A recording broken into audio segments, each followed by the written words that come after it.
प्रभु के दास रेनहार्ड बोंके, उनके लाइफ का बहुत बड़ा एक ख्वाहिश था नाइजीरिया में कदम। 9 years 9 साल शैतान ने उन्हें नाइजीरिया में कदम रखने नहीं दिया। सो रेनहार्ड बोंके प्रेयर करते थे।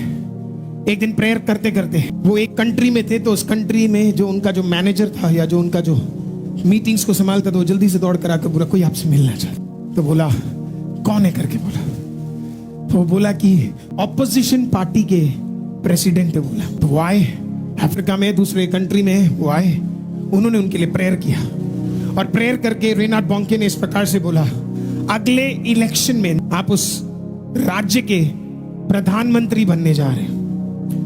उन्होंने प्रेयर किया, सब कुछ किया, करने के बाद वो चले गए। जाने के बाद नेक्स्ट इलेक्शन में वो जीत गए और नेक्स्ट इलेक्शन में जैसे प्रवचन किया गया वैसे ही वो क्या है प्रधानमंत्री में बन गए।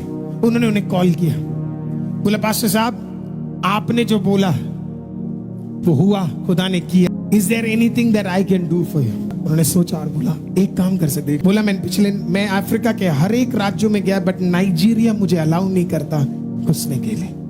उन्होंने बोला वो मुझे वीजा ही नहीं देते। तो उन्होंने पता क्या बोला, बोला नाइजीरिया का प्रेसिडेंट मेरा दोस्त है, और उसको फोन करके बोला रेनहार्ड बोंके आपके कंट्री आना चाहते हैं और मैं आपके बगल वाले देश का नया प्राइम मिनिस्टर हूं। उन्होंने बोला नो प्रॉब्लम, हम स्पेशल जेट भेजेंगे जो उनको वहां से पिक करेगा और यहां तक लेकर आएगा। वो नाइजीरिया में कदम रखते हैं तो वो एक्साइटेड है। 9 साल की प्रार्थना के बाद वो नाइजीरिया में आए। वो जब फ्लाइट से उतरते हैं बड़े बहुत सारे लोग उनको पिक करने के लिए आए थे, बहुत सारे लोग, मंत्रिमंडल में से भी कई लोग थे। लेकिन वो जब फ्लाइट से पहला कदम उन्होंने फ्लाइट से नीचे रखा, अपने उस प्राइवेट उनके लिए जो वाहन दिया गया उसमें से उन्होंने कदम रखा, उन्होंने आकाश को देखा, थोड़ा सा मिट्टी उठाया और फिर शैतान को देखकर बोला तूने 9 साल मुझे इस देश में आने के लिए अलाउ नहीं किया, मैं तुझे वादा करता हूं तू इसका डबल पे करने जा रहा है।